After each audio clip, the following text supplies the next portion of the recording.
a cidade que cresce mais rapidamente no mundo.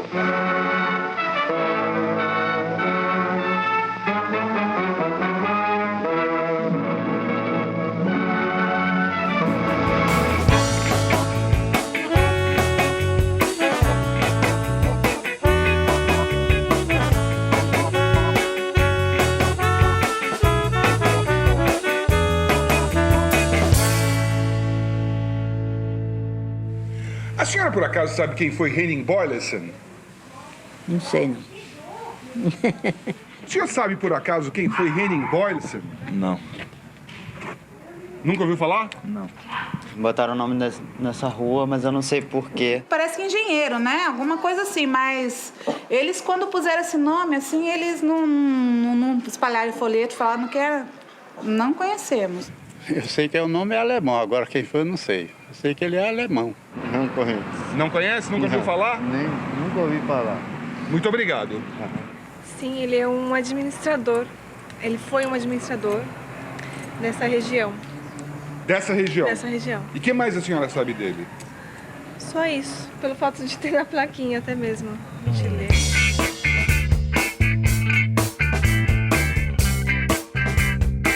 Decreto número 10.437, de 3 de abril de 1973.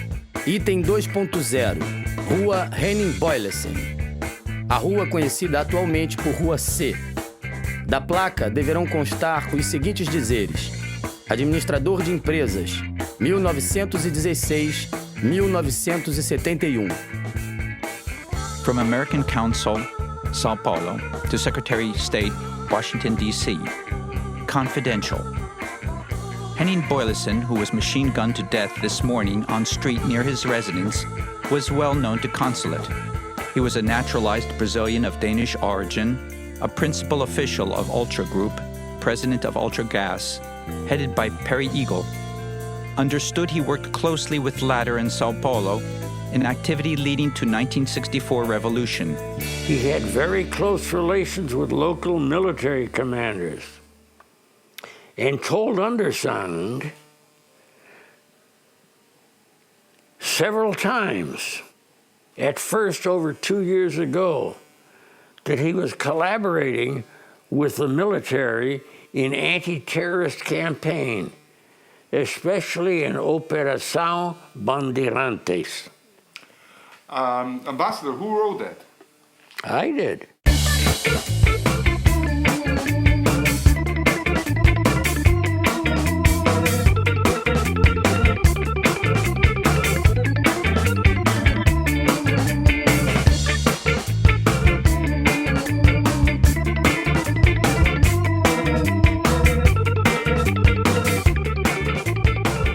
Agora vocês vão saber aqui quem é o nosso dinamarquês. Ele é um brasileiro naturalizado que está no Brasil há quantos anos, Guarani? Estou 30 anos. Não. Há 30 anos no Brasil. É um grande industrial brasileiro. O Bollins é o chefe do grupo Ultragás, né? Ultragás. Dados pessoais e currículum vitae.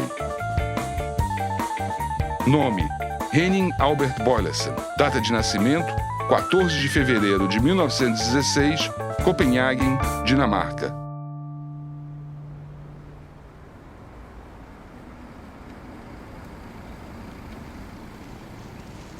Here I have a census telling us something about Henning Boyleson's family. I can see that his father, Albert Johan Boylesen, was born in 1884 and that he was employed in building construction as an ordinary painter. They were living at CT Barfodsvej at Frederiksberg.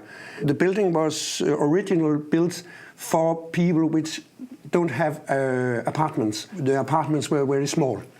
So the life in the apartment with the father and mother and the many children has been very narrow. As dificuldades de infância seriam, segundo ele, responsáveis pela sua vontade férrea de vencer, competindo livremente.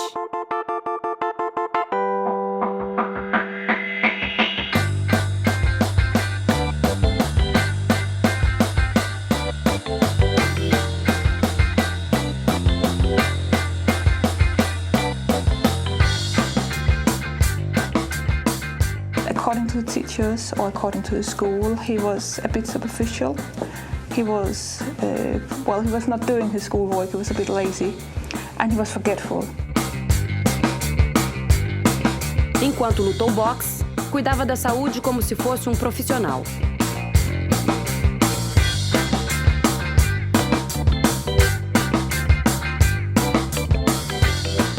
No futebol, conseguiu ser um ponta esquerda razoável, pelo menos para os padrões da Dinamarca.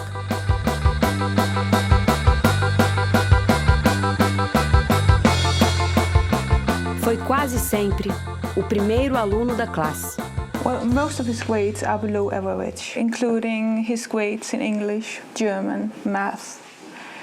Some of his grades are above average. First of all, if you can look at it here, in sports, in woodwork. But the main part of them are below average.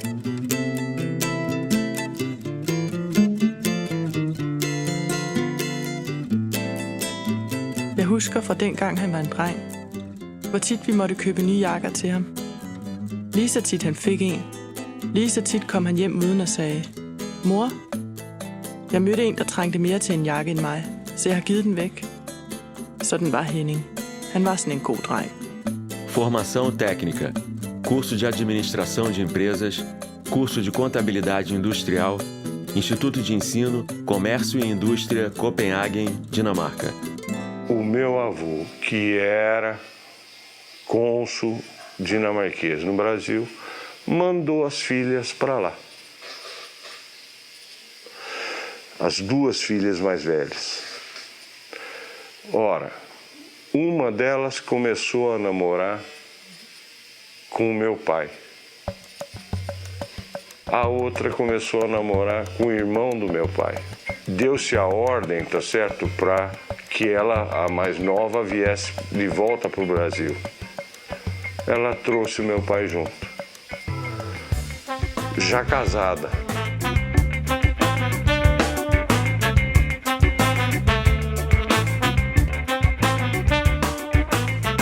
O navio chegou ao Rio trazendo o rapaz de 22 anos com 500 mil réis em cada bolso. Uma volta de ônibus para conhecer a cidade tão famosa na Europa. Nessa volta, roubaram um dos 500 mil réis de um dos seus bolsos. Desistiu do Rio, veio para São Paulo.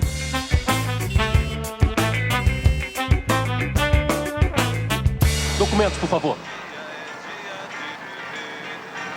Você, o que tem nessa bolsa aí atrás?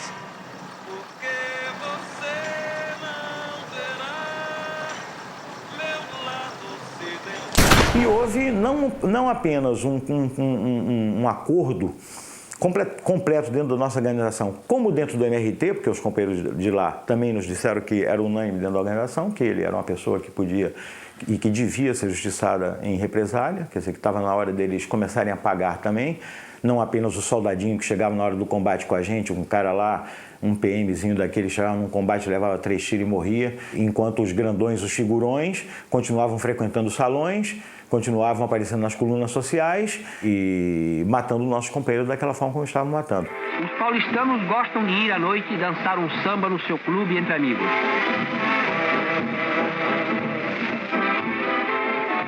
Ele gostava do Brasil miscigenado, ele gostava um pouco dessa desordem brasileira, isso era da alma dele, ele gostava disso. Portanto, é o primeiro paradoxo do Boyleson. Ele não foi dinamarquês propriamente. Então, ele se adaptou muito bem ao espírito brasileiro.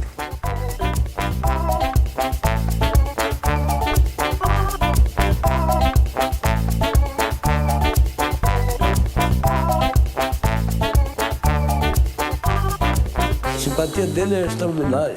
Na verdade, ele parecia um brasileiro. Ele era um brasileiro. A aparência dele era uma pessoa forte, decidido, e todo mundo sabia que ele tinha sido ex-lutador de boxe, uma coisa assim. Então, ele se apresentava como um machão, assim, sério. Henning Albert Boyleson var en person, der gjorde stor indtryk på en lige fra første færd. Og han mindede meget om den amerikanske skuespiller Kirk Douglas, ja. Ja, han var jo en flot fyr og en meget dygtig mand. Og Vel også en meget idealistisk mand, når det drejede sig om hans politiske synspunkter og hans arbejde. E o Boles era uma figura boa, agradável, simpática, falante, extrovertido, gostoso.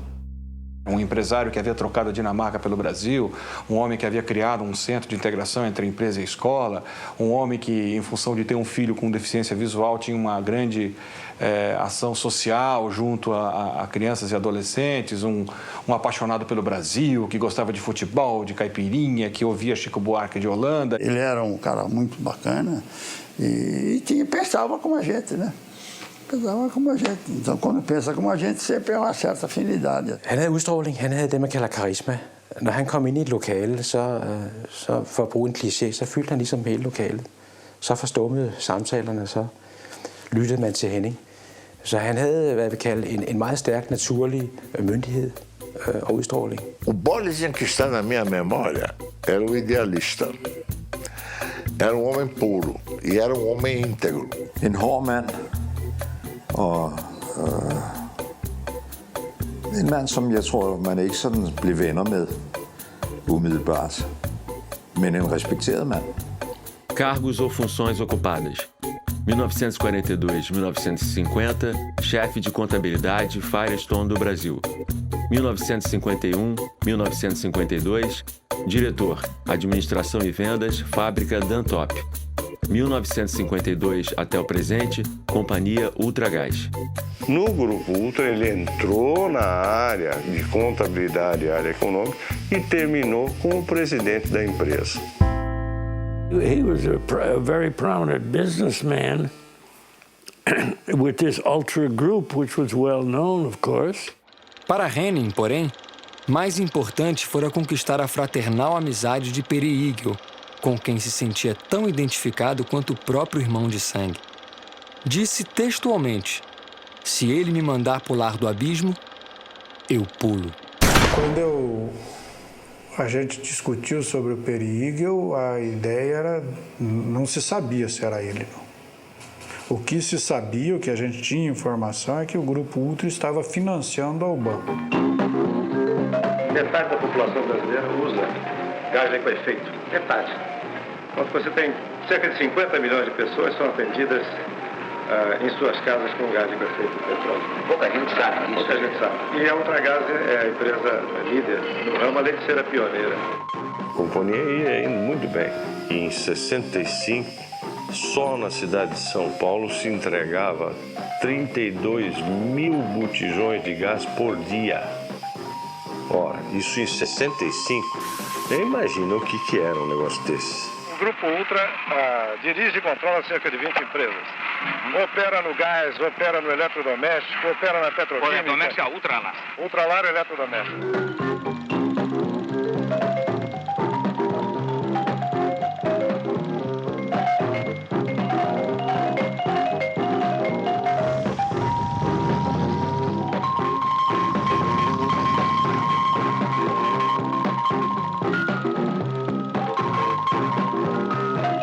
Vocês vêm aí com aquele que é o presidente da Ultragaz, o meu amigo Boles. O Boles é o que tem a responsabilidade dentro do Grupo Ultra de presidir a Ultragaz. A primeira de toda pista que nós tivemos sobre o Boles não foi sobre o Boles, foi sobre a companhia Ultragaz. Por quê? Nós começamos a perceber, nesses relatórios de companheiros que chegavam à prisão, e também nos relatórios dos companheiros que às vezes escapavam de um cerco, que naqueles cercos sistematicamente tinha caminhões da Ultragaz que estavam estacionados perto.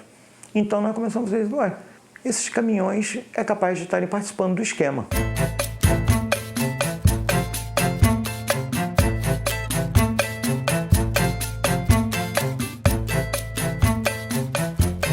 Ele fazia propaganda da miscigenação e até não só fazia propaganda, como inclusive ele ostentava, eu várias vezes vi, ele, por exemplo, gostava de mulatas, mas não era uma coisa escondida, era uma coisa efetivamente quase que oficial. Jamen, jeg hørte en masse forskellige ting, og jeg oplevede det også jo. Altså, det hed sig, at Henning havde 2 husstande. Henning havde en kone, som var på hans egen alder. Henning var på det tidspunkt først i 50'erne, 52-53. Og med hende havde han også et par børn. Men Henning havde så ligesom forladt den husstand og havde etableret sig i en ny husstand med en yngre kone.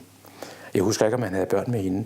Men han var stadigvæk loyal med den første kone. Besøgte hende af til og opretholdt hende økonomisk og så videre. Ele teve esse segundo Porto. Eu gosto de falar Porto porque não tira a graça e, ao mesmo tempo, não tira a oficialidade do primeiro Porto, que ele nunca se separou. Mas ele conheceu uma mulher que teve mais um filho dele. O futebol é o jogo predileto dos paulistas. Um estádio magnífico, como este de Pacaembu, pode comportar 80.000 torcedores entusiastas nos grandes dias de campeonato.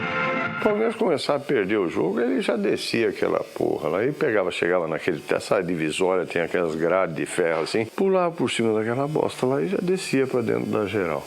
Você chegava e brigava com todo mundo? Ah, meu amigo, você podia, não demorava muito, já tinha aquele rolo formado. E se o Palmeiras continuasse perdendo, você já podia ir embora para Barra Funda que você ia encontrar ele lá. Você sabe o que eu digo da Barra Funda, da delegacia de Barra Funda. Porque ele ia preso. Em briga no estádio, lá no Pacaembu.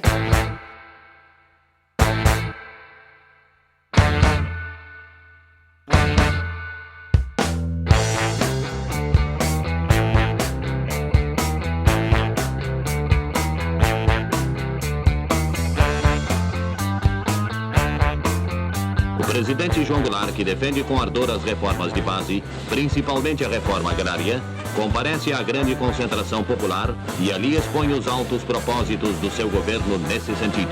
João Goulart era uma ameaça porque era leniente.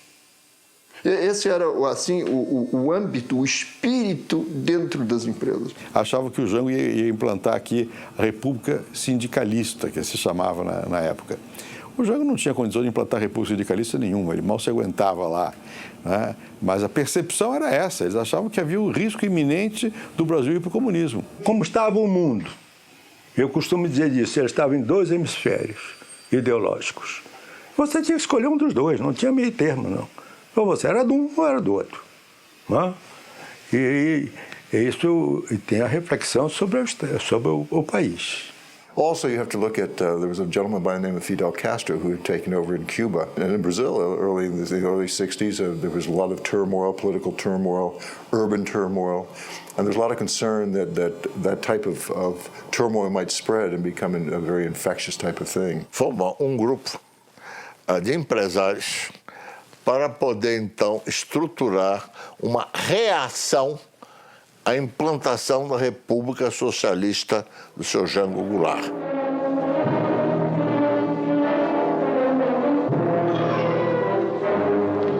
Aonde nos levarão as crises, o descalabro administrativo, a desordem? Aonde nos levará a omissão das chamadas elites?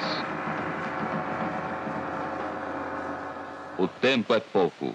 O Brasil não pode esperar mais.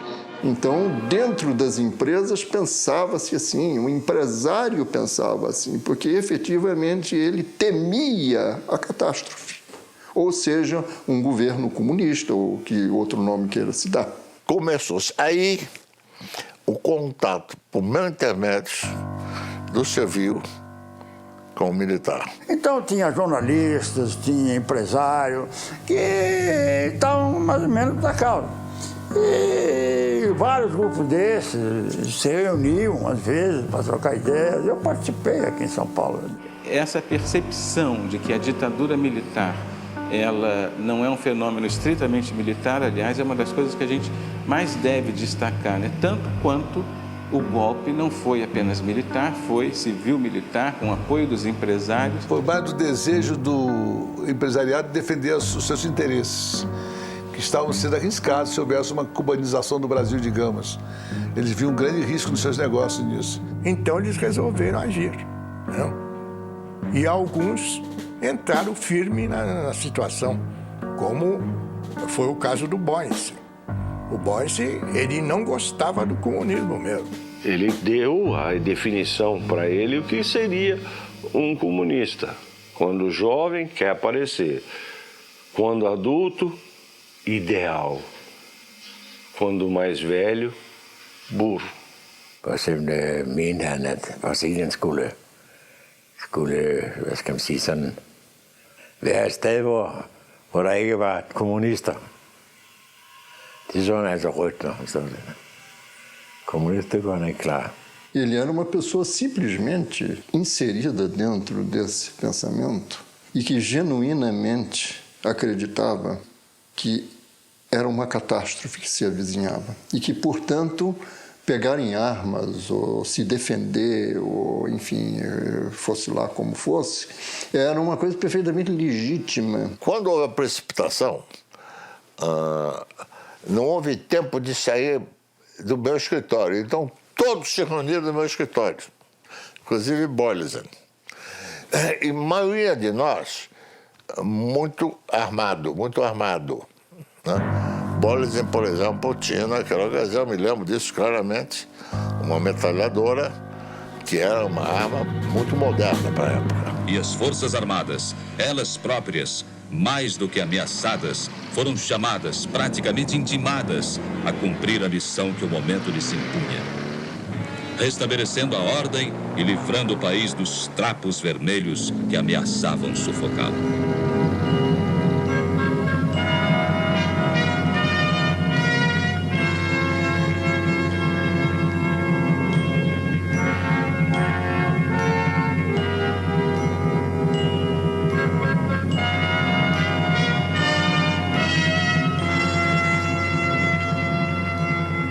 A Ultragaz está ligada à Petrobras não é apenas pelos gasodutos.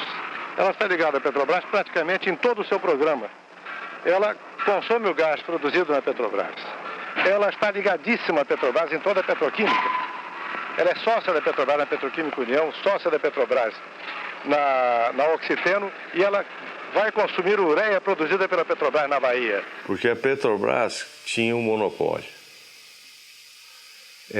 A Ultragaz comprava o gás lá fora, transportava ele para o Brasil, vendia à vista para a Petrobras. Petrobras pegava, internava esse gás, a Ultragaz ia lá e comprava ele de volta, pagando ele a 30 dias. No dia seguinte, esse gás já estava em São Paulo e vendido à vista. Então, isso, quer dizer, você tinha um capital de giro negativo, financiado por um banco excepcional que era a Petrobras. A Petrobras faz o Brasil entrar definitivamente na era da petroquímica. Com isso, progredirão a indústria de plásticos, a têxtil, a de tintas e principalmente a de inseticidas e adubos, diminuindo os custos atuais dos produtos em 50%. Ele pessoalmente frequentava a Operação Bandeirante, ia ver os presos e assistia a sessões de tortura.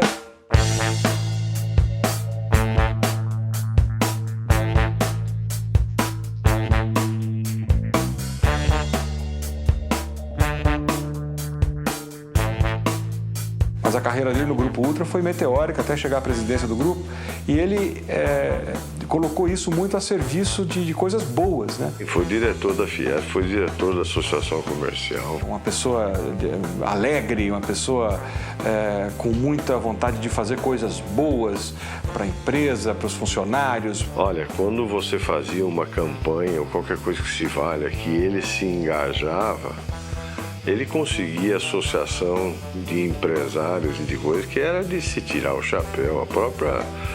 O próprio Centro de Integração Empresa-Escola. O Boris criou aquele CIEE, que até hoje ainda existe.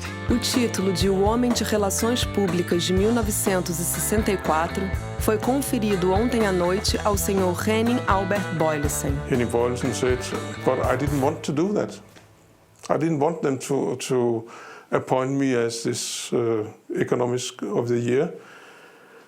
I said, why? So he said, you always have to stand behind. You should never be in front. Be behind. That's the way to do it. I alt, hvad der blev sagt om ham. Manden havde gjort lynkarriere.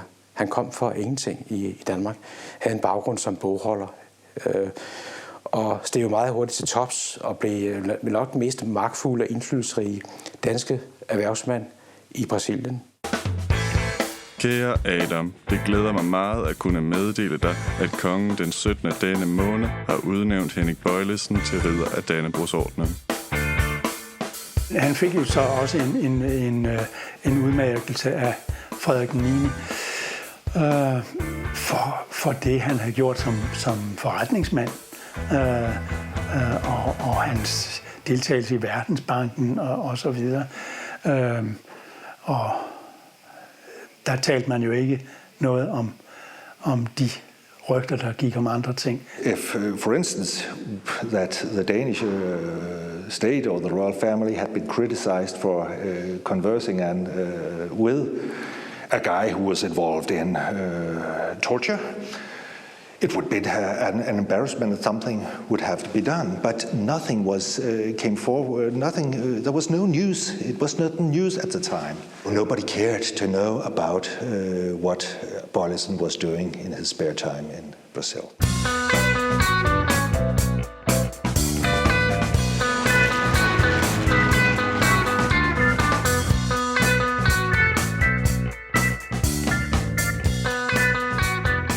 Desde 64, foi se configurando grupo mais radical que julgava que a missão da chamada revolução era fazer uma grande operação limpeza no Brasil, ou seja, eliminar comunistas, subversivos, etc. Ontem, hoje, sempre, minha pátria, continente, eu te amo demais. Vou seguindo em frente, tão feliz e tão contente nessa ilha de paz. Ninguém segura essa nação. Ame ou deixe meu país alvissareiro. Eis o milagre da divina criação, majestosa inspiração, porque Deus é brasileiro. Pra frente, meu Brasil, pra frente. Eu te amo e com você sou mais feliz. Pra sempre, meu Brasil, pra sempre. Não me canso de exaltar o meu país. Primeiro vieram aquelas manifestações de rua, né? Aquelas grandes passeatas, e aquela turbulência toda levou ao tradicional número 5. Em 68, o regime recebeu uma dose cavalar de poder, com a edição do Ato Institucional número 5, dia 13 de dezembro de 68. E aí, os direitos dos cidadãos foram anulados. E é assim que Sua Excelência, o senhor Presidente da República, após ter ouvido os membros do Conselho de Segurança Nacional, resolveu baixar um ato institucional que tem como finalidade fundamental preservar a Revolução de Março de 1964. O ato era um ato fascista, né, o AI-5. E foi uma imposição do Costa e Silva sobre o Castelo Branco. Foi o golpe no golpe, como eles dizem. E foi na sombra do AI-5 que se fez toda essa repressão. E provavelmente o AI-5 foi feito por causa disso, para poder dar mão livre, para poder atuar mais energicamente.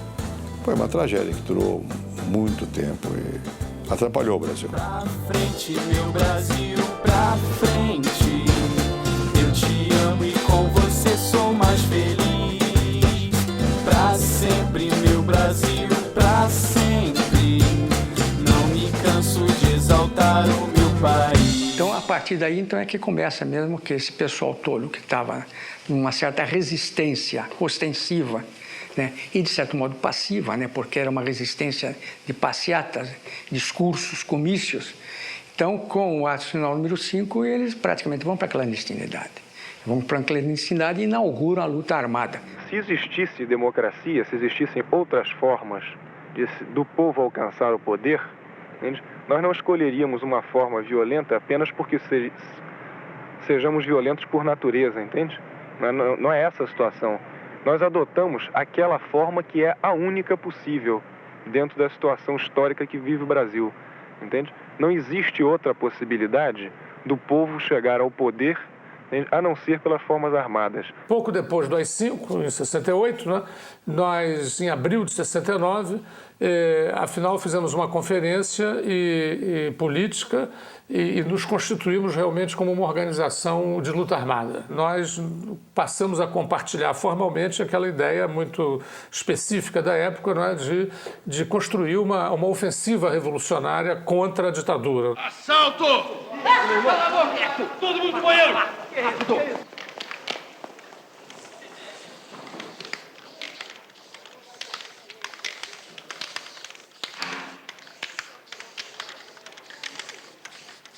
O aumento do número de assaltos a bancos e as atividades da assim chamada guerrilha urbana, a estrutura da segurança pública estadual não dava conta de combater. O presidente da República, Marechal Costa e Silva, acompanhado de autoridades civis e militares, chega a Rosário, no Rio Grande do Sul, a fim de assistir naquele estado às grandes manobras militares realizadas pelo Terceiro Exército.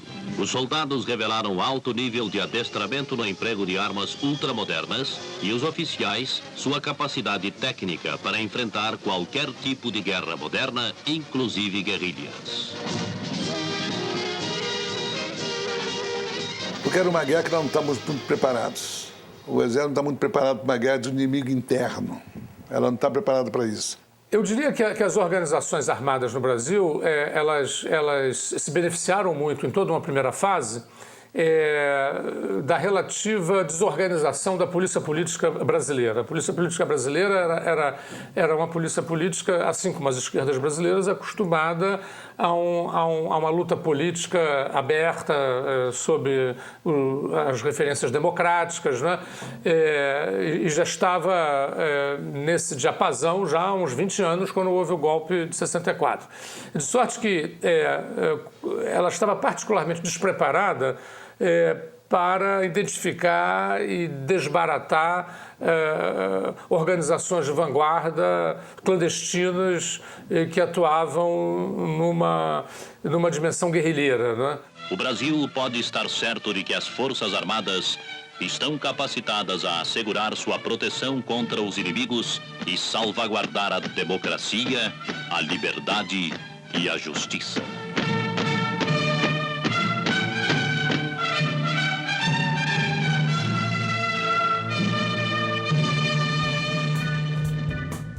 Por causa do assassinato do Chandler, os americanos acharam conveniente, dali para frente, fazer um outro tipo de enquadramento para a situação no Brasil, né? E aí, eu tenho a impressão que foi assim que iniciou-se a UBAN. Não sei por que elementos da esquerda acharam que ele seria um espião americano e resolveram, então, fazer o presunto do moço. A execução bárbara do capitão americano Charles Chandler, na presença da esposa e do filho de 9 anos, também teve um impacto imensamente negativo sobre as Forças Armadas. As Forças Armadas, na minha opinião, principalmente o Exército, sentiam que estavam na defensiva contra as ações dos terroristas cada vez mais violentas. Aqueles primeiros assaltos a banco, aquele primeiro sequestro, foram coisas assim de que nós nunca pensávamos que ia ter que enfrentar. Imagine o Exército tem que enfrentar um troço disso. That was a very difficult time when Elbrick was kidnapped. A nossa organização vai ser responsável por várias ações, inclusive a nossa organização participou do sequestro do embaixador norte-americano, juntamente com a ANN. O sequestro do embaixador americano criou a impressão, tanto na extrema-direita como em nós mesmos, de que nós estávamos mais fortes do que realmente estávamos. Os terroristas exigem 70 presos em troca do embaixador suíço. Tudo indica que quem comandou a ação foi o ex-capitão Carlos Lamarca. Ele é uma afronta ao exército brasileiro. O inimigo está no interior do próprio país e é a ameaça comunista na figura dos próprios nacionais. E então toda uma nova estratégia militar deve ser traçada para combatê-lo. Então o Exército, através do seu alto comando, resolveu formar um núcleo central da repressão. A UBAN foi criada por necessidade militar. Eles precisavam de um órgão que pudesse fazer a luta contra as forças de esquerda, entendeu? Mas no meio civil. Eu fui um dos fundadores, né?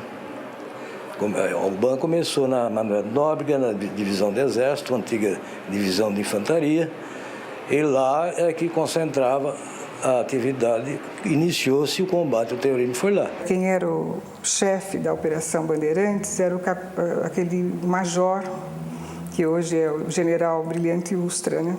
O responsável pela segurança interna da área, em São Paulo, era o general José Canavarro Pereira, que resolveu, então, unificar os esforços das Forças Armadas, da Polícia Federal e das Polícias Civil e Militar de São Paulo, centralizando as ações de combate ao terrorismo sob um comando único e sob a responsabilidade do Exército.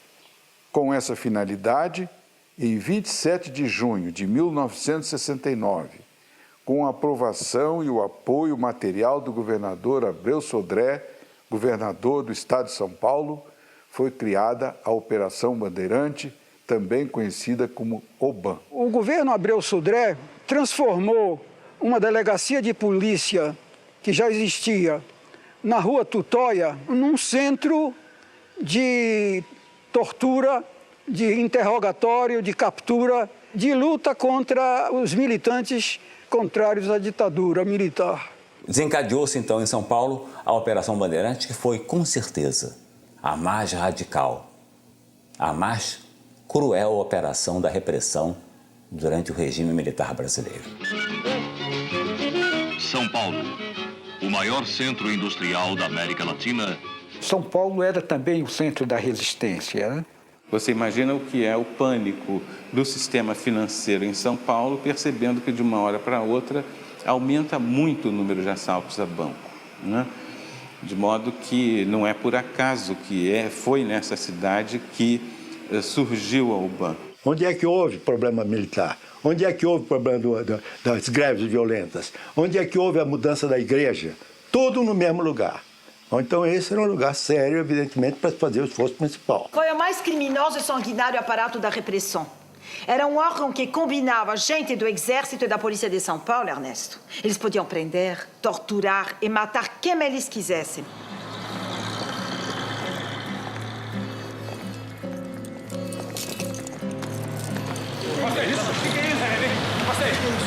Isso você vai ver daqui a pouco, cara. Entra logo aí. Peraí. Aumentando, porra. Pega sua coisa. Sai. Sai. O Exército entendia que precisava descobrir a origem dos atentados, a origem dos roubos a banco, a estrutura da organização militante armada e entendeu que os melhores policiais disponíveis seriam aqueles da Delegacia de Roubos.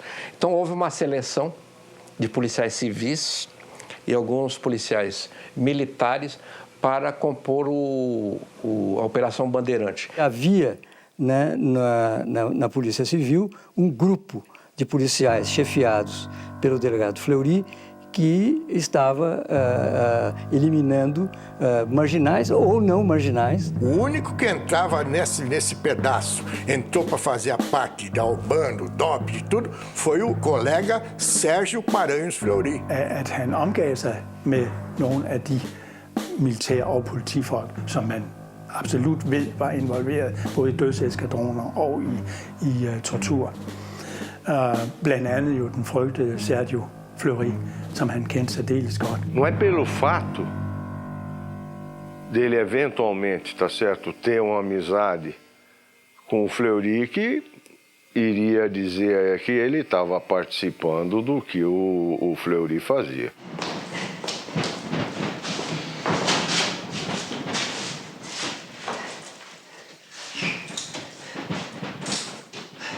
Tira a roupa. Tira a roupa, terrorista, filho de uma puta! Já nessa ocasião, o delegado Fleury tinha um pé claro, né, na área da repressão política. A ideologia do esquadrão era a eliminação sumária de marginais, que ele transplantou isto para a Operação Bandeirante. Terrorista de merda! Fala, porra! Tô perdendo a paciência, hein? Ele era um monstro, né? E ele drogado sempre, ele era uma pessoa assim de uma... Você sentia, né, uma coisa ruim mesmo dele, tinha prazer, né? Traidor da igreja. Traidor do Brasil. Habilidosamente, os militares cultivaram o que eu chamaria de um certo pânico na classe empresarial. Os empresários também entraram nesse esquema de pânico e saíram da legalidade, porque, na verdade, a UBAN era uma organização mais ou menos clandestina. Se esse pessoal, ou seja, a esquerda armada, conseguir êxito no que está pretendendo, vocês, empresários, estão perdidos. Vocês estão fritos.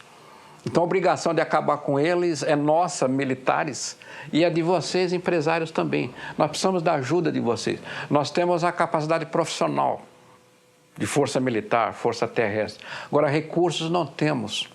A chefia do Exército, principalmente, segundo o Exército, chegou à conclusão que chegou o momento de apelar para o setor privado, principalmente o setor privado estrangeiro, para fazer esse setor ver que também teria eventualmente poderia ter um impacto sobre esse setor se as forças terroristas vencessem. I think it was a very small, very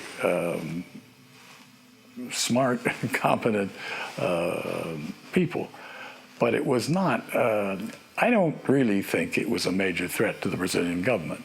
A tese era: hoje somos nós, amanhã poderão ser vocês. Então nós precisamos de apoio a fim de poder realizar as nossas missões eficazmente.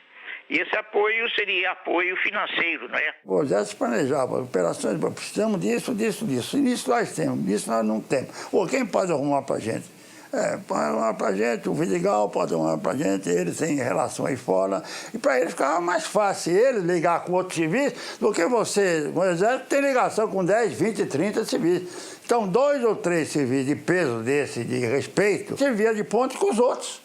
Então, muita gente cooperava, não era ele. Ele servia de ponte, que ele dava o aval de que não era dinheiro para botar no bolso, pô. Você está me dizendo que empresas privadas pagavam a polícia e os militares para torturar e matar? Eu não faço isso porque quero. Isso o quê? Isso, dar dinheiro ao Garcia. Dinheiro para quê? Para combate à subversão. Que parece que toda quinta-feira tinha uma reunião, um almoço, né? E ele levava sempre a reboque o ministro Delfim Neto.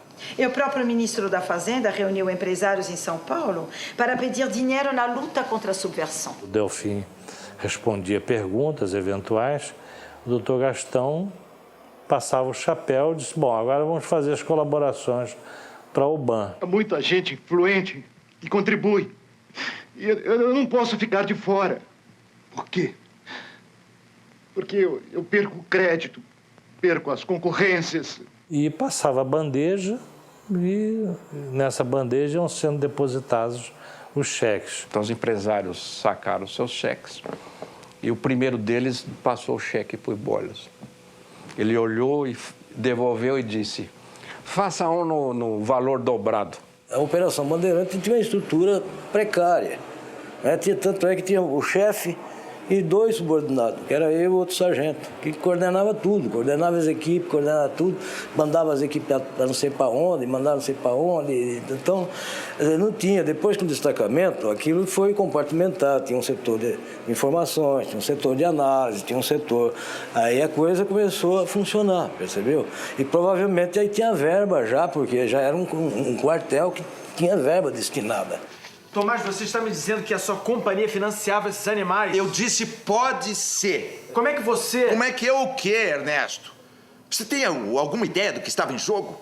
Você acha mesmo, nessa tua santa ingenuidade, que empresas como a nossa iam deixar ir pelo ralo centenas de milhões de dólares de investimento assim, sem mexer um dedo? E o apoio para nós era importante, quer dizer, não só como informação, como estrutura, e era para nós uma participação que interessava, porque era o meio civil que estava se mobilizando, porque afinal de contas, sozinho você não ganha guerra nenhuma. No fundo, isso foi importante politicamente para o regime, porque solidarizou setores empresariais com o regime. Vocês também estão com a mão aqui. Esse que foi o símbolo. Não é por causa do dinheiro em si. Dinheiro o governo tinha. O que foi o apoio político, que ficava, digamos, selado através do dinheiro. Secret. The most enthusiastic supporters of the regime are the industrialists of Brazil, centered in Sao Paulo, the rapidly growing metropolis in the southeast. Industry has benefited most from the government's economic policies, and its leaders maintain close ties with the military establishment and the finance ministry. Existe até uma lista que chegou a ser divulgada, né, com os maiores contribuintes, em que aparecia, se não me engano, como número 1, justamente a Ultragás. Esta é uma lista de empresas que financiavam a tortura e foi encontrada com o grupo que matou Boylston. Mostram os papéis. Thomas não se interessa em pegar o papel. Ernesto pega para examinar. Diversas multinacionais como o Grupo Ultra, a Ford e a General Motors, entre outros, financiaram a Operação Bandeirante, projeto piloto da repressão que resultou na criação dos DOI-CODE. It makes sense that big American firms, as well as Brazilian firms, would want to try and contribute as much to establish a peace and to keep any type of revolution from occurring. Since he was so prominent in all these other aspects, getting money, for example, for Bandeirantes, that would excite the interest of our station chief, I'm sure. So he would probably approach Boylston, try to get some information out of him. He could do that without being an agent, of course. O americano nunca financiou coisa nenhuma. Ele via com bons olhos o movimento, porque qualquer regime diferente, tipo Cuba, aqui para o americano não era. De modo que ele, como conselheiro, eles sempre tiveram, eu tive muito contato com a CIA. Eu pessoalmente, tive contato com a CIA. Eu era elemento grato da CIA. National Security Agency. Dear Mr. Litevsky, this responds to your Freedom of Information Act request for any material on Henning Albert Boylston, funding of Operação Bandeirantes, or BAN, U.S. government relations with Operação Bandeirantes, and DOI-CODE. These documents remain classified top secret and secret. The documents are classified because their disclosure could reasonably be expected to cause exceptionally grave damage to the national security. E quem quis colaborar, colaborou. O Boyle, por exemplo, sempre foi um dos primeiros que se prestou.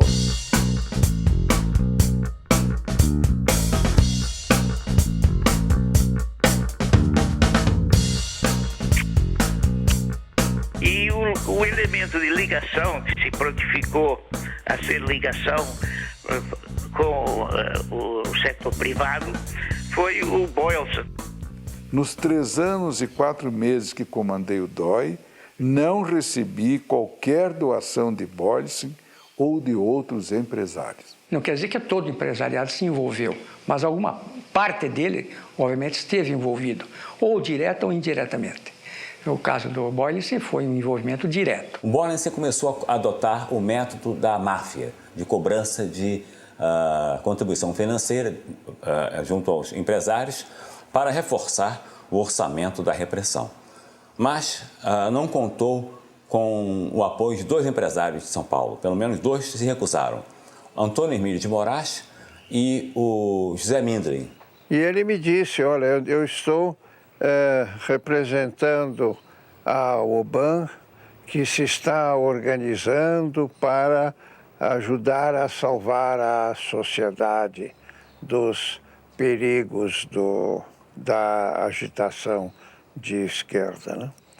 E então eu queria saber se o senhor estaria disposto a colaborar com recursos de que a UBAN necessita para se equipar tecnicamente. Então já juntamos duas informações. A Ultragaz está colaborando, botando caminhões para cercar nossos companheiros. 2, a Ultragaz está participando da caixinha. Então, aos poucos, está se formando um padrão. Que organização é essa? Do governo? Não, são grupos. Que grupos? Pessoas, voluntários, entende? Daquela turma da Fiesp, você pode quase todas incluí-las ali entre os colaboradores. Na indústria automobilística também, né? Nas indústrias de material pesado também. E Boylins era uma pessoa importante no esquema de financiamento, mas não era a única. Tinham pessoas no mesmo nível de importância que ele, banqueiros. E quando eu digo banqueiro, estou falando dono de banco. É inegável que a participação do Boylins era municipal do que nacional. Enquanto um amador aguiar, sem que ninguém percebesse, sem que haja demérito nisso, ele tinha uma participação nacional e reservada, que deixava-o participar dos destinos da nação brasileira com muito maior intensidade do que o Boylins.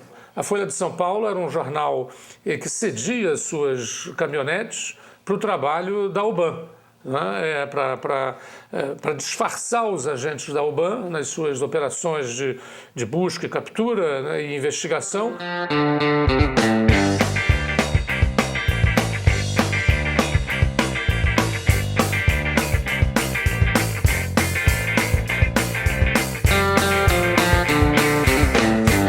Do presidente Médici acendeu novas e ardentes esperanças no espírito do povo brasileiro, sobretudo quando afirmou: homem da lei, sinto que a plenitude do regime democrático é uma aspiração nacional. Nós podemos dizer, em termos de democracia do Brasil, que só existe uma democracia no Brasil, que é a democracia da tortura. Tortura-se todos, torturam-se desde os mais pobres aos mais ricos, desde as crianças até as pessoas velhas. A única democracia que existe no Brasil é esta. Não é bem uma democracia, é mais o igualitarismo. É o igualitarismo da tortura. Eu acho isso um exagero dos maiores, como tantos outros exageros dessa turma da esquerda festiva. Hoje à noite vai haver uma sessão. Está a fim de ir? Bem, eu... Sessão do quê? Tem de vez em quando. Alguns de nós, às vezes, participam. Participa do quê, porra? De interrogatórios. Hoje vai ter um. A UBAN, de fato, era um lugar onde os presos eram vistos e eram torturados também à vista de alguns ricaços que pagaram para poder assistir à tortura dos inimigos deles. É preciso ver que, nesse momento, as Forças Armadas brasileiras admitiram participar de uma atividade policial repressiva ilegal e que, em última instância, implicaria na tortura e mesmo no extermínio, no assassinato político. Por exemplo, se eles pegavam um elemento aqui intramuros, né? Pode ser que vocês não devam pôr isso aí. Eles faziam torturas, faziam o que eles queriam, né? Pegavam quem eles queriam. Agora é a sua vez. Vamos abrir o bico, padreco comunista! O Esquadrão de la Muerte me arrestou e me torturaram 3 dias consecutivos, pero no terceiro dia, eles bajo la mano do capitão Benoni Albernaz. O Albernaz, ele se dava muito bem com o Boylins, né? Além de, tinha esse, como ele frequentava o UBAN, sempre que ia ao UBAN, passava na casa do Albernaz e iam juntos. Suas ordens devem inspirar-se na tradição de liderança do Exército Brasileiro. Energia com benevolência. Autoridade com exemplo. Persuasão com sentimento.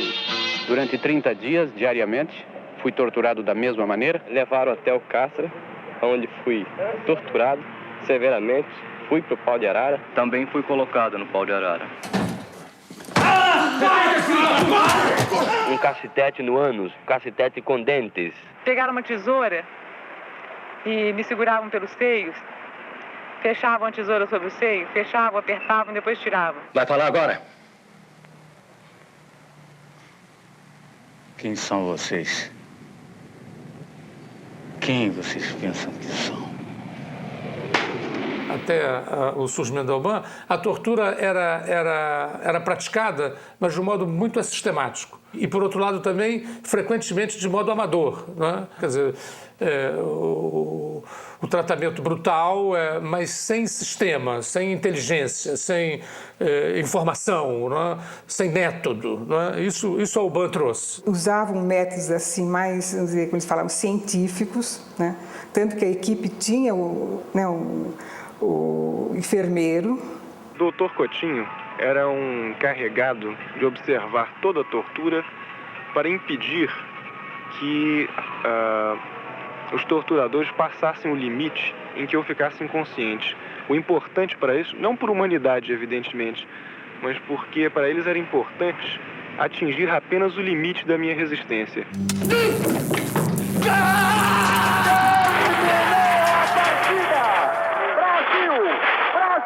Brasil, tricampeão mundial de futebol. O Brasil não é mais o país somente do samba, do futebol, de Pelé, mas é também um grande campeão da tortura. Final de 69 ou início de 70, quando a gente, nessa coordenação, nessa direção nacional da ELN, recebe uma informação dos presos da UBAN de que tinha um estrangeiro, dava-se uma descrição de uma pessoa e que estava participando das torturas e que provavelmente seria do grupo Ultra. Henning havde flere profiler, vil jeg sige. Han var et sammensat menneske, bestået af flere personligheder, vil jeg sige. Han kunne være meget, meget venlig, sådan som jeg oplevede ham. Men jeg kunne også fornemme, at Henning kunne blive extremamente agressivo. Alguma coisa na formação do Henning Bollesen como pessoa fez com que ele tivesse um lado escuro, extremamente cruel e sádico, e que ele, com todas as coisas, digamos, boas que aconteceram aparentemente com ele ao se tornar uma pessoa tão integrada ao Brasil, esse lado escuro ele não conseguiu suprimir, ou não tentou suprimir. Era forte demais, talvez, para que ele controlasse. In the back of the record, there's a small note of an incident in the schoolyard. Apparently there has been a conflict or trouble in the schoolyard where he has not been involved, but the thing is that some children have been doing some troubles in the schoolyard. Teachers have come to them and told them to behave, put them up against the wall, which you did in those days. And Henning Albert Boilesen apparently had his fun that the other children were being punished by the teachers. Well, didn't actually take part of it, but stood a bit behind and watched it. And apparently it was serious enough that the teachers noted it. Ele é exemplo vivo do quanto a criatura humana não se encaixa em nenhum parâmetro, para o bem ou para o mal. Os mistérios da natureza humana são complexos, mas é raro você ver um personagem onde os dois extremos convivem, dois extremos tão opostos, né? Porque todo mundo tem o seu lado mais escuro. Isso é da natureza humana, mas uma dualidade a esse ponto, para mim, até hoje, misteriosa. Ele era o próprio personagem ficcional porque ele concentrava em si toda a complexidade humana. Então, nenhum personagem de ficção é melhor do que um personagem que concentra tamanhos paradoxos, né? Brasil, Brasil, Brasil!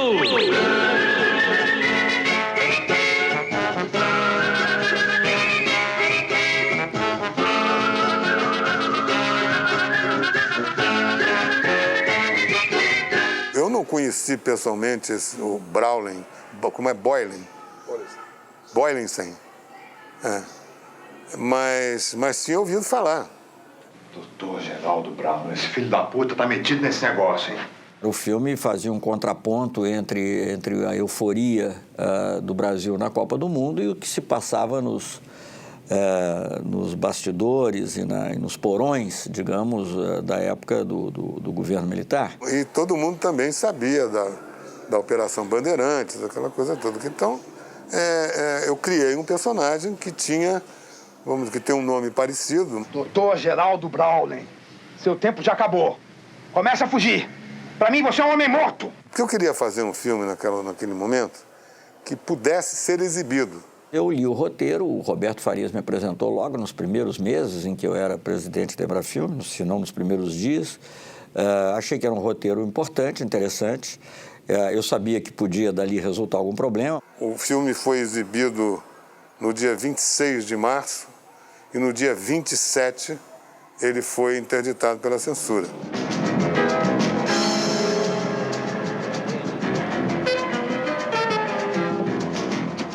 Num determinado momento, quando eu fui, digamos, convidado a me demitir da Embrafilme,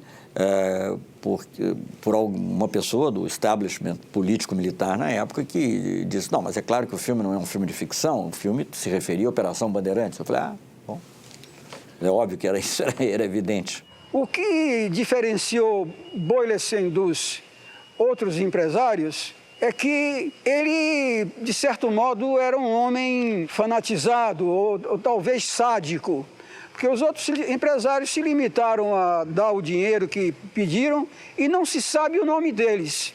Aí começava-se a ouvir que a figura do Boylensen era uma figura controvertida, que ele tinha um papel que extrapolava o simples contato financeiro que os empresários, a ligação que existia entre os empresários ao BAN, que ele tinha, na verdade, o prazer sádico de assistir a sessões de tortura e, eventualmente, participar delas. Essas informações foram se avolumando. Primeiro, de que ele recolhia dinheiro, era um dos caixas, um dos tesoureiros desse esquema de financiamento ao BAN, e depois com as informações de companheiros presos de que ele participava pessoalmente da tortura, das sessões de tortura no BAN. Ele perguntou o que eu tinha, né? Então, falei para ela, nós usamos aí um método, ela não tem assim, né? Não está podendo andar, mas vai voltar, né? Mais tarde eu vim saber, né, pela descrição física, que era o presidente da Ultragás, né? Que a gente já sabia antes, né, que ele colaborava com o BAN. Era dele, do instinto dele. Ele era um cara assim, você está entendendo? Um cara que topava esse negócio, gostava disso. Eu me lembro da postura dele assim, bem distante, né? Uma pessoa, olhar frio, assim. E achei estranho, porque ele era totalmente diferente, né, do pessoal que ia lá, né, quando era militar mesmo, né. Entrar um cara que não tem nada a ver com polícia nessa faixa e começar a frequentar, todo mundo fica alertado. Que tortura. Que deve ter havido, houve agora planejar e botar, inclusive, um civil para torturar. Peraí. O fato do Boylensen ter participado de tortura, eu acho isso uma bobagem das maiores. Ele visitava o DOI-CODE, às vezes fazia refeições no DOI-CODE. Assumiu o comando do DOI no dia da sua criação, em 29 de setembro de 1970. Boylensen foi assassinado em 15 de abril de 1971.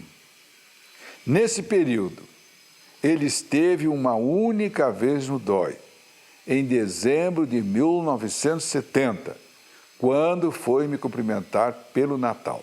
E ele frequentava constantemente a Operação Bandeirantes, a sede da Operação Bandeirantes.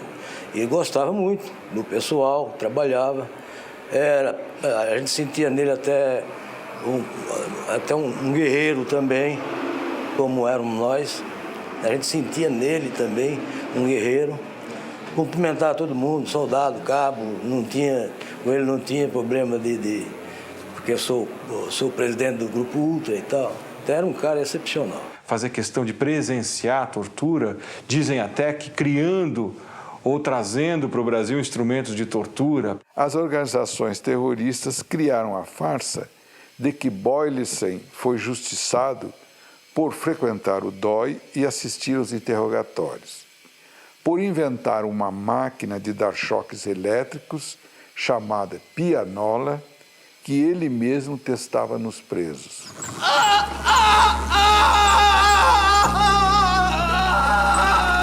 O choque elétrico parece a mim e a maioria dos companheiros a pior das torturas. O choque é corrente contínua, não é um pequeno choque de 1 minuto. Há um companheiro que ficou no Brasil que sofreu um choque contínuo durante 20 minutos. Existem diversos instrumentos para dar choques elétricos, entre eles a pianola Boylissen. Adquirida nos Estados Unidos e trazida para o COD-DOI de São Paulo pelo industrial Henning Albert Boylissen, a pianola tem um teclado como os instrumentos musicais, que ao serem premidos, fornecem uma descarga elétrica em escala crescente. Ninguém sabe bem o que era exatamente aquela pianola, a não ser que ela era, evidentemente, uma bateria de choques elétricos acionados num teclado. Preso pelo DOPS de São Paulo, Olavo Hansen foi imediatamente levado para o DOI-COD, onde ele foi torturado. Na volta, os companheiros de cela de Olavo ouviram dele o relato das torturas sofridas. Obrigado a despir-se, sofreu espancamentos, pau de arara, afogamentos e choques elétricos, agora aplicados por um aparelho mais sofisticado e conhecido como pianola Boylissen. Jeg tror, der var en eller anden form for dødsdrift på en eller anden måde. Måske også længsel efter den kultur, han kom fra på en eller anden måde. Men den kultur, han så kom over til, gav ham nogle flere muligheder.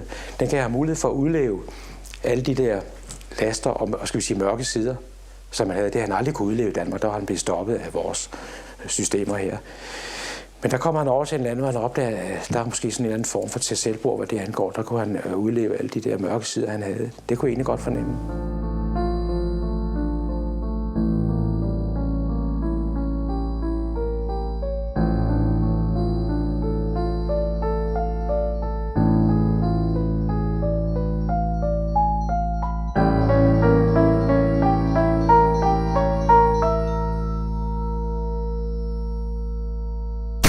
Se fecha.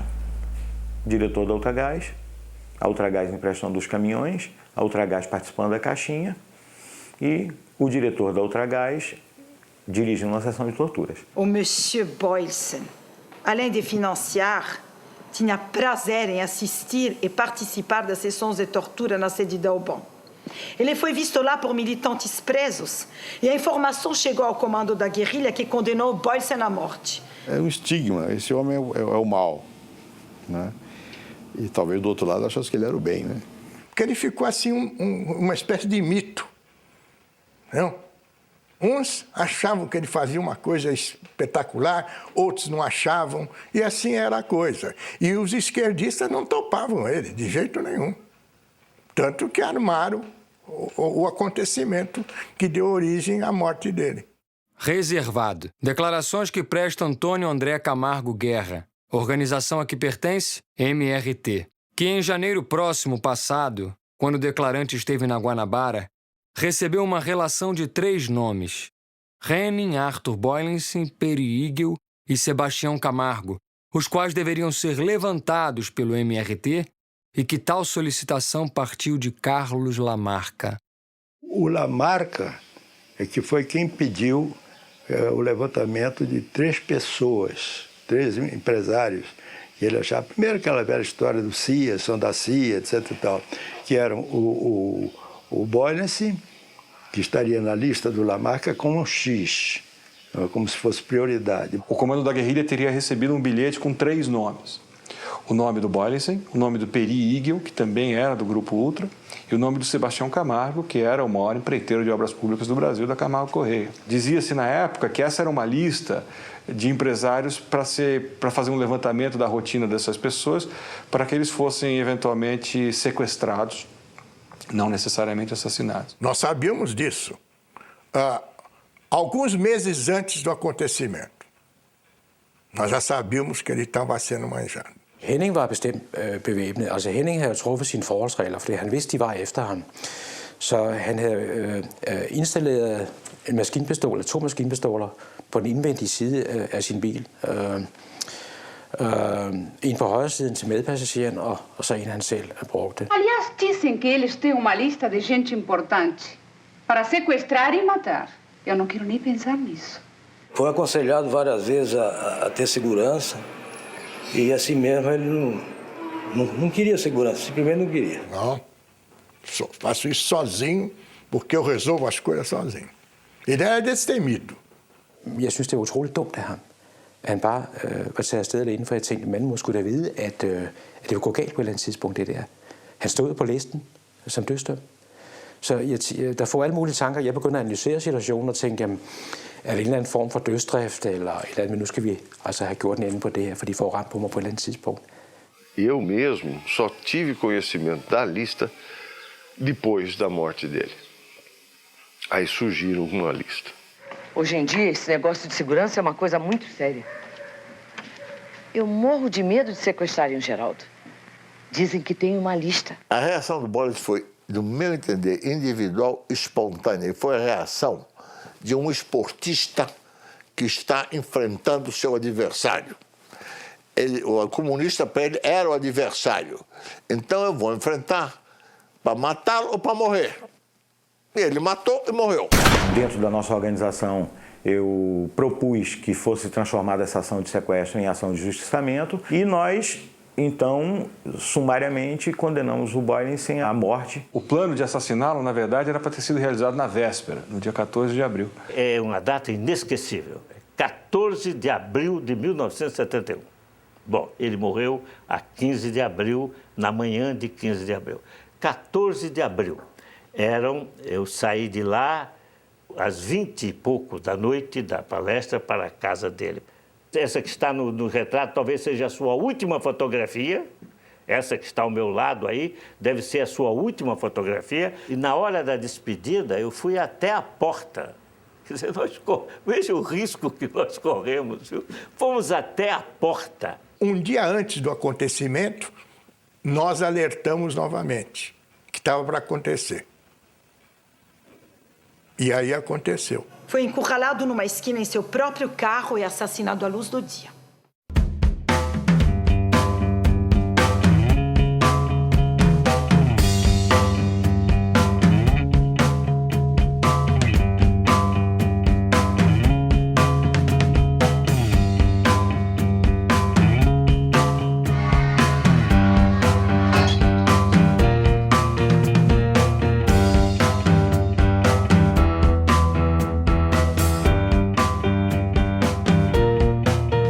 Dia 15 de abril de 1971, quando Boylicen entrou com seu carro na Alameda Casa Branca, 2 carros com os terroristas emparelharam com o dele. Ele tenta subir a Peixoto Gomide para ir na direção da Paulista, mas a Feira Livre o impede de fazê-lo. E entra na Barão de Capanema à direita para tentar subir a Casa Branca à esquerda na direção da Paulista.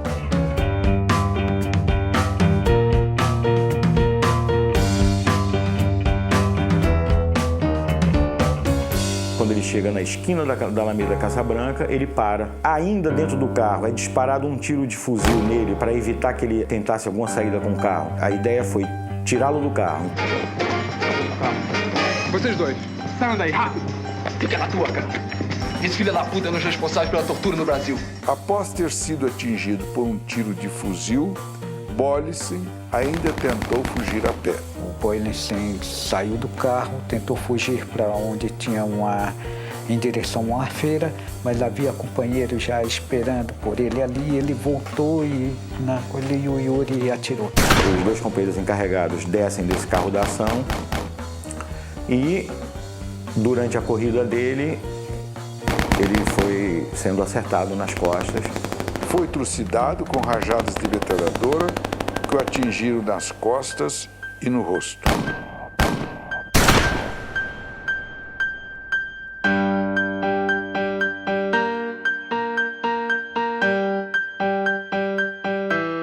Alvejado 5 vezes nas costas e depois de morto e caído na sarjeta, levou 25 tiros na cabeça. Nesse instante, do outro carro que o seguia, desceu um indivíduo armado de metralhadora. Já caído, sem nenhuma possibilidade de reação, o industrial foi fuzilado friamente. Ele caiu com a cara na sarjeta, né, ali entre o meio-fio e a rua. O companheiro Alfa, que era o dirigente da ação, que era encarregado da certeza, quer dizer, quando você faz um tipo de ação como essa, você encarrega alguém que chega e dispara o chamado tiro de misericórdia, ou seja, aquilo que tem certeza que o cara está morto mesmo, para não deixar uma ação pelo meio do caminho. Na verdade verdadeira, se eu estava ali, eu era o Alfa. Então eu lhe digo que eu sou Alfa. Eu era quem estava dirigindo a ação. O último tiro foi dado a curta distância. Boylessen morrera. Entramos nos carros e iniciamos o trajeto de fuga. Durante a fuga, trocávamos olhares de contentamento e satisfação. Quando eu dobro à direita na Rua Barão de Capanema, eu me deparo com esse Galaxy branco, com as portas abertas, com a porta do motorista aberta, o pisca-pisca ligado, e o carro está perfurado de balas. Aí eu olho em volta e vejo que não é só o carro que está perfurado de balas. Eu vejo bala nas paredes, eu vejo balas numa banca de jornal que tinha do outro lado da Alameda Casa Branca. Aí eu olho à direita, no meio-fio, aquela água suja correndo pelo meio-fio, um corpo caído. Eu consegui passar com o carro entre o Galaxy e o corpo que estava no chão. E ao entrar no prédio, já as sirenes e a gritaria toda dos carros que chegavam, aquelas veraneios, aqueles carros que eram, nessa época, bastante associados com a OBAN, com a repressão.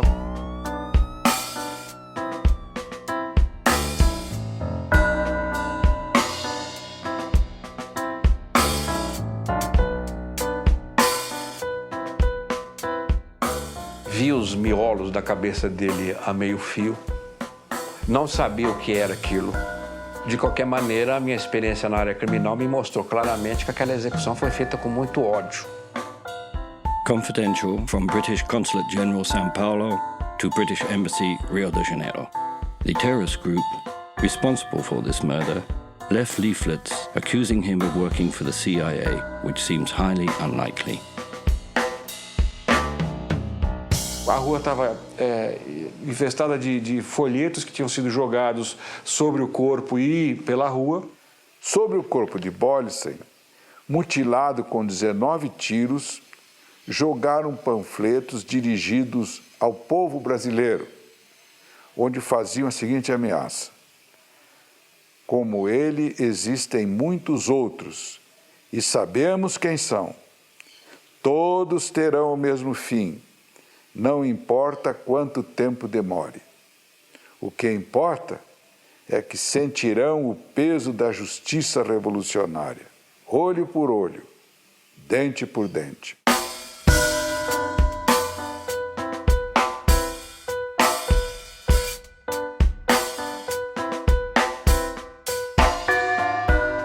Henning Arthur Boylessen foi justiçado, não pode mais fiscalizar pessoalmente as torturas e assassinatos na OBAN.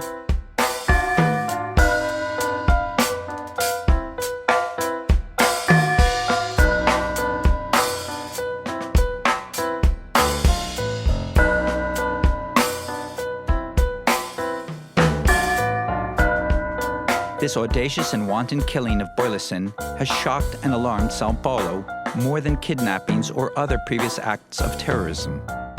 Attitude toward terrorists will doubtless harden, and many fear further escalation violence on both sides.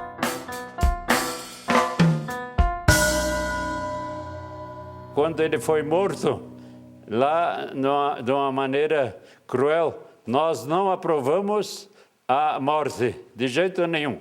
Não queríamos derramamento de sangue, mas também não podíamos celebrar uma missa por alguém que era protestante, que tinha outra crença e não acreditava na Santa Missa. Então, eles me pediram para celebrar a missa, eu disse não. Não posso celebrar a missa por ele, posso celebrar a missa pela paz, mas não por ele, nem nomear o nome dele. Um espanto, mas ao mesmo tempo sem surpresa. Eu fui pego de uma surpresa total, quando me ligaram para o meu serviço de manhã dizendo que o meu pai tinha sofrido um atentado terrorista e que tinha sido morto nesse atentado terrorista. Até hoje eu me pergunto, mas por quê? Confidencial. Presidência da República, Serviço Nacional de Informações, Agência Regional de São Paulo. Foi sepultado na manhã do dia 16 o senhor Henning Albert Boylissen, assassinado por terroristas em nome do MRT e da ALN. O crime, que contou com requintes de crueldade, impressionou profundamente a população.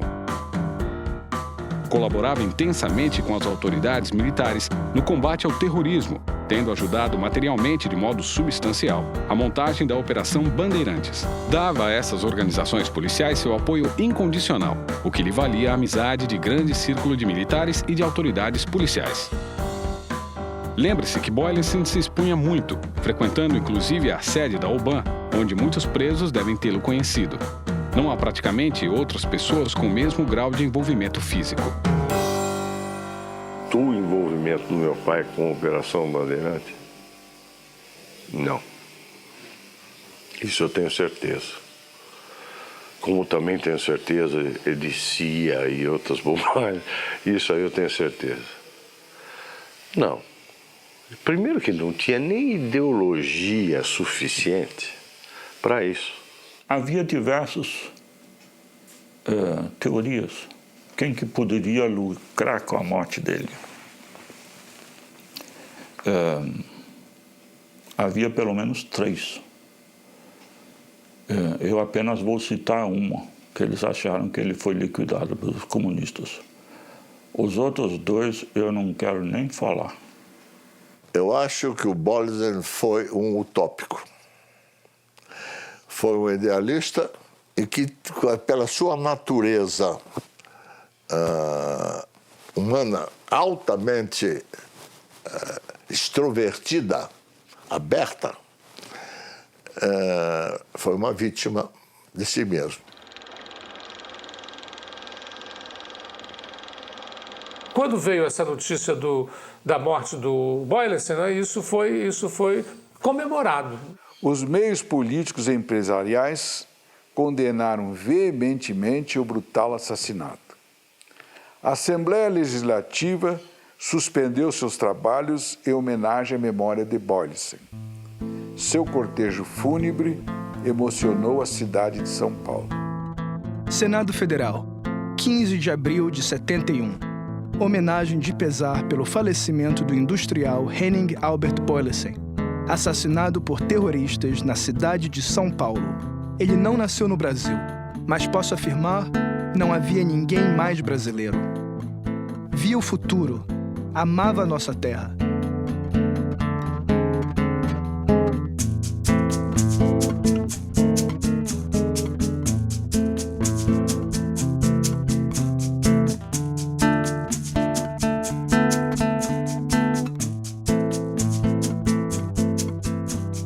As pessoas ficaram felizes, sim, com a morte dele. Não dá para negar. Dito hoje, parece chocante que você fique feliz com a morte de alguém.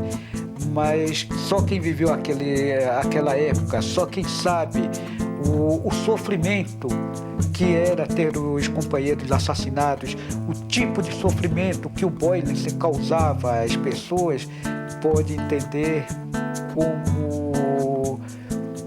e por que as pessoas se alegraram com a morte dele.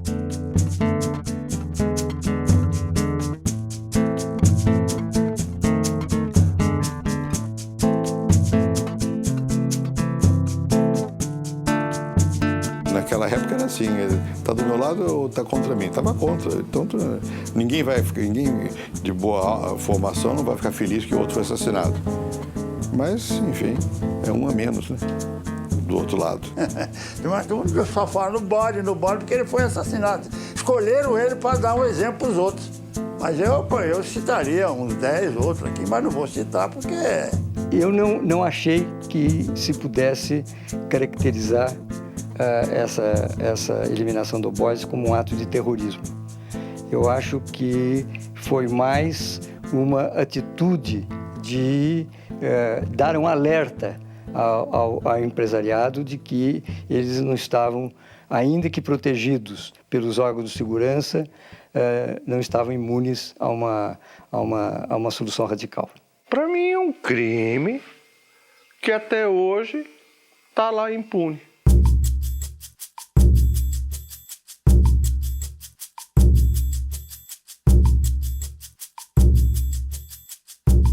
Joaquim de Alencar Seixas foi preso pelo DOI no dia seguinte à morte de Boyles. Morreu quando tentava fugir num ponto de polícia.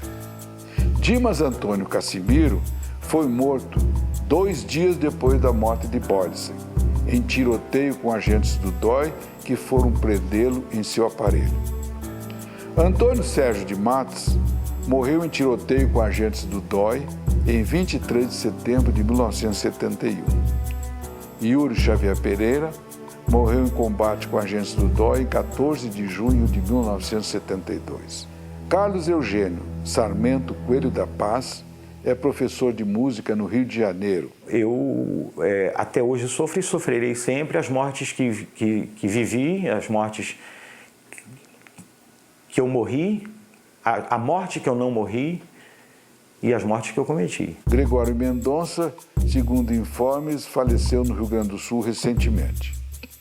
E Laerte Dornelles Méliga, até pouco tempo, era o subsecretário de Planejamento, Orçamento e Administração do Ministério das Cidades, na gestão do ministro Olívio Dutra.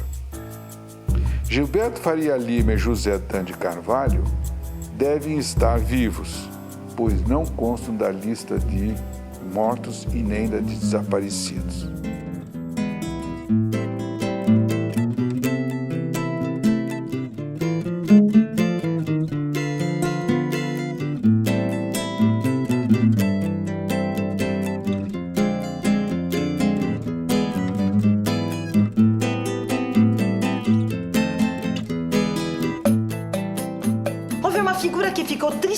Famosa por sua ligação com Albon. Um executivo dinamarquês naturalizado brasileiro. Se chamava Henning Boylessen. Eu queria escrever sobre o envolvimento do empresariado com a repressão, porque esse é um assunto que foi muito pouco falado. Foi varrido para debaixo do tapete por razões óbvias. A grande parte das empresas que participaram desse esquema estão aí ainda. Então, não é do interesse dessas empresas e também não foi do interesse digamos, do governo após a redemocratização mexer nisso. O fato é que esse assunto ficou um tanto esquecido. É muito mais cômodo não discutir esse assunto, porque esse assunto fatalmente trará atrás de si todos esses inconvenientes que afetam determinadas pessoas. No fundo, o Boyles foi que botou a cara. Mas é a cara de muitos outros que tinham uma atitude semelhante, né? Que achavam que, enfim, justificaram a repressão, né? Então, melhor não falar dele, porque ao falar dele, como se diz em latim, de te fabula narrator. Eu estou contando a sua história. Não a sua, mas a dos outros que estavam ali por trás. Acho que é isso, né? Vocês tiveram, assim, a imagem de um homem que, nascido na Dinamarca, foi para o Brasil, lá fixou-se, começou de baixo e hoje, dentro do Brasil, é um grande industrial. Os terroristas mortos têm seus nomes colocados em logradouros públicos. A família de Henning Albert Boylessen, até hoje, nada recebeu do governo. Outra, a rua, que não é muito rua, mas tá o nome dele. Boa tarde. O senhor, por acaso, sabe quem foi Henning Boylessen? Henning Boylessen foi um administrador de empresas, presidente, se não me engano, do grupo Ultragás, que foi trocado terroristas que estavam presos na época dos militares no poder. E, se eu não me falha a memória, ele inclusive foi até assassinado.